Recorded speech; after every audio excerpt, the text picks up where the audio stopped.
Thanks for listening to the Thyroid Fixer podcast with your host, me, Dr. Amy Horniman, aka the Thyroid Fixer. Also, functional medicine practitioner, hormone and weight loss expert. We're talking all things thyroid, hormone, and health related in order to empower, educate, and transform you. Remember, I fix your thyroid, I fix your hormones, I fix your life. So let's get started. I was inspired to do this podcast when I met with a new patient today who has been vegan for 11 years.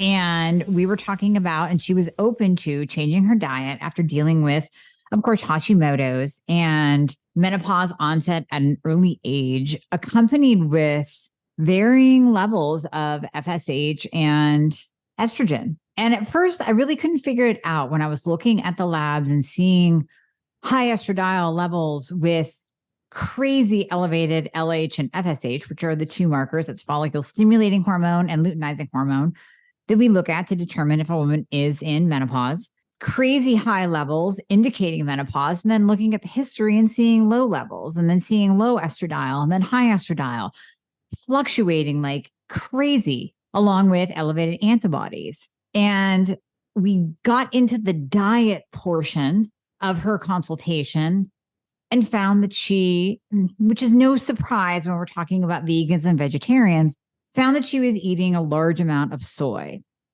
protein, tofu, edamame, all of that faux meat out there usually has a soy base to it. So I wanted to dive into the topic of soy as it relates, of course, to Hashimoto's and hypothyroidism, but really as it relates to all of you, male and female, and go into, is it even a good thing, like at all? So this is going to be a game changer for you, and you can probably hear the excitement in my voice. The latest introduction, the latest member of the family to the Fixer line is Metabolism Fixer. And this, oh my God, I formulated this just for all my people out there that need to lose weight, that need help in the weight loss department, that can't lose weight no matter what they do, that feel like they have a slow metabolism, and that might be thinking of trying all those peptides out there, you know, the Beverly Hills soccer mom drug of choice for weight loss peptides. Or even if you're on them already and you're like, man, these are really expensive and I'm still not losing weight, add in Metabolism Fixer. Here's what I did. I took the power of T2, which increases your basal metabolic rate while you are sitting there watching Netflix. You're burning fat while you're watching Netflix. I combined it with a very unique patented ingredient called Suppressa.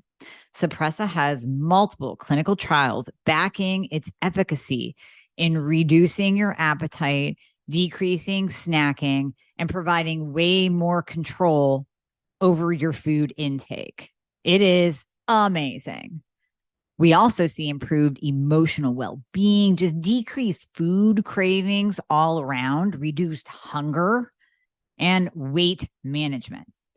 Add on top of that, we have green tea extract, we have purple forest purple tea extract, both of which affect the metabolism in a very positive way without the jitters of normal fat burning supplements out there from the 1980s and 90s, right? The ones that made you feel like you're having a heart attack. You will not have that in any of my supplements, Thyroid Fixer or Metabolism Fixer. But Metabolism Fixer, ooh, yeah, we kicked it up a notch. It is in powder form, so you can drink it through your day. It's going to flavor your water. We got orange crush and refreshing citrus. I love them both. It is going to keep you under control all day long. So you throw a couple scoops in your water bottle in the morning, throw a scoop or two in your water bottle throughout the day. You will have fat burning and appetite control the entire day for what? An eighth of a price of the peptides? Oh my God, you can't go wrong. So grab some Metabolism Fixer today. Please let me know how you do on it. I am super excited for you. Super excited. First of all, when we're talking about soy, if you go out west, you will see fields. I mean, just hundreds of thousands of miles of fields planted with corn and soybean. Soybean is a main crop of the Midwest. because we use it as a base of so many things in our food. So as that base, we have to remember that pretty much all farmers, and I'm sorry, there's not too many organic farmers out west. That's a very, very narrow group. And I respect them. I love them. But I see the farmers out west when I travel, and I can tell you they're using glyphosate. They are using some Roundup Ready beans because we know Monsanto, they came in. That's a whole other story, another documentary you can find on Netflix, and basically put the farmers that were using the organic beans, the organic soybeans, the organic crops, the crops that were not Roundup Ready and produced by Monsanto, put them out of business. So all your farmers out there, most of your farmers out there, and if you're listening to me and you're a farmer, you can totally write in and be like, damn, you're 100% right. Or girlfriend, you're wrong. Here's the scoop. But my knowledge, after speaking with many of them, is that they're using glyphosate because they have to, or the crops would be infiltrated with weeds and would basically kill off the crops. So these Roundup Ready soybeans, which are genetically modified, this is where you get the GMO term. These genetically modified soybeans are Roundup Ready. They're engineered to withstand heavy doses of herbicides and pesticides that basically kill any and everything and anything without killing the soybean plant itself. This is absolutely carcinogenic. Even the FDA, even our FDA, who still allows red and blue food coloring that is detrimental to the brain, even the FDA says that Roundup or glyphosate is a probable, they still give probable term, probable carcinogenic to humans. There's a study that was published in Food Chemistry where researchers found that genetically engineered soybeans actually accumulate and absorb. So you can't be rinsing this off, right? You can't be using your little veggie spray on them. Accumulate and absorb high levels of glyphosate upon being sprayed during their growing season. That's what the farmers do. And they have way, way, way lower nutritional profiles as compared to organic soybeans. So that's not surprising. We see that with all fruits and vegetables across the board when we look at organic versus non-organic. And even though the maximum residue level, MRL, in the US is 20 milligrams per kilogram, not really important for you, but basically we're saying that even though the max residue level in the US is XYZ, we're seeing studies in animals and humans, serious, consequential, negative health effects far below that MRL, far below. This is including miscarriages, abnormal fetal development, and total interference with hormone production and the entire endocrine system, including your thyroid gland. So that's just part one of, is soy good or bad for me? Based on that alone, you should be saying, absolutely not, I'm going to avoid this crap. Now, I know your argument is going to be, well, I use non-GMO. Okay, hold on to that. We're going to get there. We have to move into inflammation. So I talk about PUFAs all the time. The polyunsaturated fatty acids, the oils that go poof. Well, one of the additives in popular cooking oil, your canolas, your PUFAs, is soybean oil because it's cheap. It's cheap. What do you think the restaurants that you go to use to fry your food? Even when you indulge and you get some fried food, right? I love my wings, my PB Jam and wings, love them. They're cooked in canola oil or soybean oil. This is totally shifting our omega-6 to omega-3 ratio. We know that as a country, most Americans are getting 20 times the amount of omega-3s than you actually need. That is hugely inflammatory. All PUFAs are inflammatory, and they actually cause fat storage. They cause inflammation, and they cause insulin resistance. I interviewed Benazati some time ago. I need to have him back on. And I asked him if he was given the choice of canola oil or sugar, which would he choose? And he chose sugar because eating sugar has less damaging effects than canola oil. How about that? right? How about that? All right, all my peeps with digestive issues, soy may block protein digestion.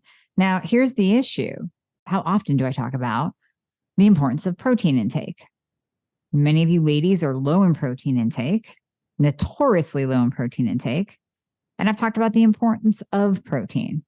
So now you're eating soy, and God forbid you're eating it in place of animal protein. But if you are a vegan or vegetarian, you're choosing soy over high quality amino acid laden animal based protein. Now, guess what? You're eating something that actually blocks the digestion of protein. So you're going to tell me, well, soy has protein in it. Hold on. First of all, it's not bioavailable because only your animal based proteins are bioavailable. And it is packed with trypsin and protease inhibitors, which are actually enzymes that make the digestion of protein incredibly difficult. This will cause gastric distress. So my patient earlier today, years and years and years of GI issues, years, bloating, GI issues out the wazoo. She's not digesting. She's not breaking down.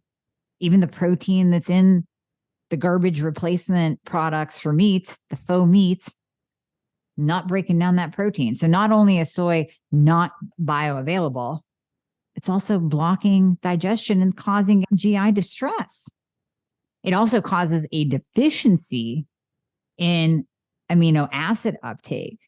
So remember, amino acids are the building blocks for your hair, for your muscles, for your skin. We need those aminos to build that sexy lean muscle, to grow luxurious hair, to have good skin. And that is arguably why, and this is not the case in this particular patient, she's gorgeous, but that is arguably why I can show you I can go to Whole Foods and pull you out a vegan, and they're going to have ruddy skin, dry, brittle hair, and not a lot of muscle tone, or they will have excess body fat. And we can kind of start to see the why here. The insulin resistance, the inflammation, the digestion issues, the lack of protein, the lack of amino acid absorption, kind of going along the lines of digestion as well. Soy gives you gas. It gives you a lot of gas, a lot of flatulence, a lot of bloat, because soy is loaded with fiber. And it does have prebiotic compounds. I'll admit to that. And prebiotics are great. But if you overfeed your healthy gut bacteria, even with probiotics, this is why I say, don't do a ton of probiotics. Don't overdo probiotics just because Jamie Lee Curtis said that Activia yogurt is good.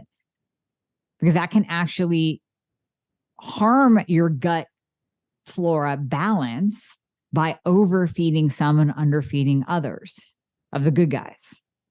Same thing with prebiotics.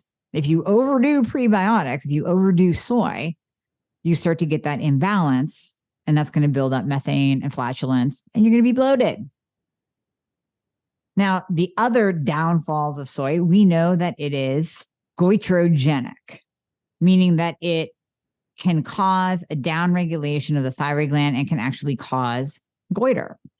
We know it interferes with thyroid hormone production. It definitely interferes with how your thyroid medication works, which is why I tell all of my thyroid patients to please avoid soy. I don't care if you use a little bit of soy sauce, if you eat the once a year fried tofu, because, I don't even know why you would eat fried tofu, but maybe you're jonesing for it, or some edamame.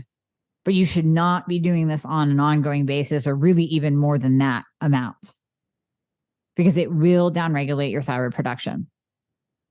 The other interesting thing that I mentioned earlier that is an absolute downfall is that it can be very estrogenic. Now, you'll read articles that state that, no, we don't really see a high estrogen level with soy, but yet you'll read another article that says that soy, or the isoflavones in soy, can aid with your menopause symptoms. and that it can actually help increase estradiol, which then decreases hot flashes. Well, personally, I like to use real estradiol. I don't want to pump you full of soy just to get the phytoestrogens in you to raise your estrogen level. These phytoestrogens mimic estrogen structure. So it allows them to function in the same estrogen pathway, which then, yes, of course, can help relieve hot flash symptoms, as shown in this study. But what if you're not low in estradiol? And why are you using soy to raise your estrogen, which it's going to send it on a roller coaster? It's not regulated. It's not like using a compounded estradiol cream or a compounded patch where we know the exact dose that is going in you. No wonder we were seeing such dysregulated, all over the chart numbers for this patient in her estrogen, in her estradiol, in her FSH, in her LH, because the intake of these phytoestrogens on a daily basis in large amounts dysregulated her own hormones. Could this be what caused her early onset menopause? Possibly, because it sent her hormones on a roller coaster. There's Hashimoto's involved as well. So we know when estrogens are high, now this isn't a cause of Hashimoto's, but when estrogens are high, it's going to have an effect back on the thyroid gland. It's going to cause elevated reverse T3. It's going to block thyroid absorption. It's going to block that T3 from getting to the cell. It's going to downregulate thyroid function. It's going to increase TSH. We do not want you in an estrogen dominant state ever. And by consuming large amounts of these phytoestrogens, i.e. soy, you are going to put yourself into an estrogen dominant state. You are going to put yourself in an elevated reverse T3 state. And you're going to downregulate your own thyroid production simply by what you are eating. That doesn't sound good to me. It just doesn't. Men, yeah, I have seen estrogen dominance, high estradiol levels in men and low testosterone levels in men, because when estradiol goes up, testosterone goes down. When LH goes up, testosterone goes down. I have seen that in men who are vegan and vegetarian. Now, more women tend to go the plant-based route than men. I don't see too many men that are vegan or vegetarian, but I have seen them. And they are very estrogenic, even in their appearance. They'll have a little bit more gynecomastia or man boobs. They'll have a thickening of their hips and thighs. They'll carry weight in their lower half like women do. Very, very estrogenic. Smooth skin, but very estrogenic. And men, we don't want you to be estrogenic. There are some studies that show that soy has an influence on breast cancer and that it can lower the risk of breast cancer. However, I would argue, again, I will argue this. If a woman has breast cancer, you give her tamoxifen to block the estrogen receptor. You tell her that she can't do bioidentical hormone replacement and use estrogen, but you let her eat soy. That doesn't make sense to me, and that is not a strong enough argument for me to introduce any kind of soy into my world, into my body, into my life.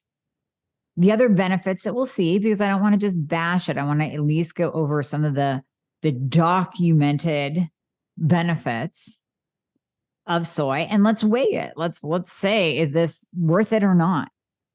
Some studies say that soy foods are good non-dairy sources of calcium. Now, again, we can go down so many rabbit holes with this.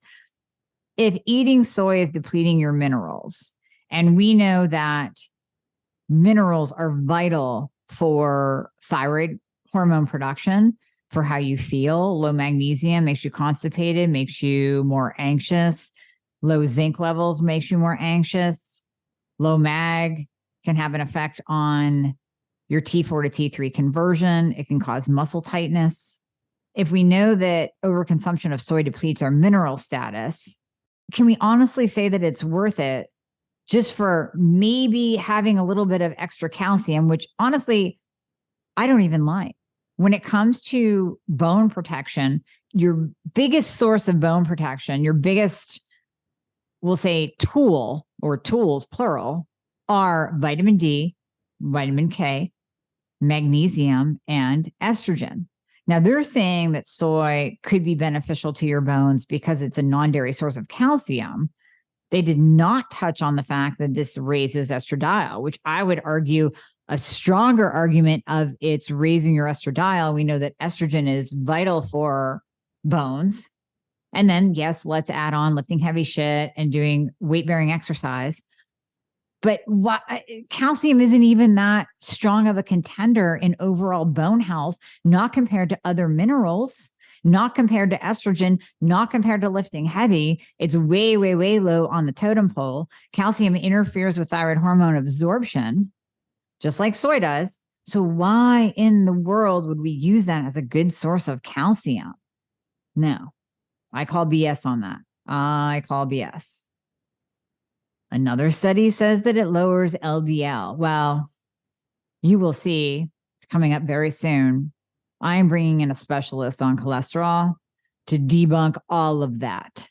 The fear around high cholesterol. What is high cholesterol? Do we really need to reduce our cholesterol? Do we need to reduce our LDL? Because there is another study that shows that elevated LDL actually extends life, reduces all-cause mortality. So here we are taking statins and eating soy to lower our LDL, and all that's doing is increasing our risk of mortality. You're losing me in that argument completely. In my eyes, the detriment of soy, the downsides of soy far outweigh the upsides. I have seen it. I have experienced it. So quick story, back in my, I would say late teens, early 20s, you kept hearing about soy. So I thought, okay, I'm going to try some soy protein. I'm going to fry up this tofu. And I broke out like I was 14 years old. Acne absolutely everywhere because it is estrogenic, because it spikes your estrogen.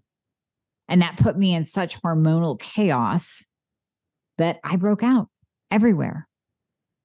Yes, I can give anecdotal evidence. Yes, I can tell you about individualized patients. Maybe you have to experience it for yourself, and maybe you have your own story surrounding soy. But the hidden dangers of soy, how it affects your body, to me, not worth the risk, not worth the detriment. There are so many other things that we can do for our bones, for our breast protection, for protein sources, that we absolutely should, in my opinion, completely and totally avoid soy. Hey guys, thank you so much for listening to the podcast. I hope you loved it. And as always, if you would be so kind to leave a review if you are listening on Apple Podcasts, that would be absolutely amazing. I read all of them. Also, anything that you hear on this podcast is not intended to diagnose or treat any kind of medical condition. So we always recommend that you check with your medical provider, your doctor, your nurse practitioner before implementing anything that you hear on this podcast. And if you want to find out more about working together, you can click the link below in the show notes to book a discovery call. And there you'll be talking to a member of my team. They are an extension of me. They are amazing. And you and I will talk after that once we get you all signed up and you and I get to work together. All right. I hope to see you soon.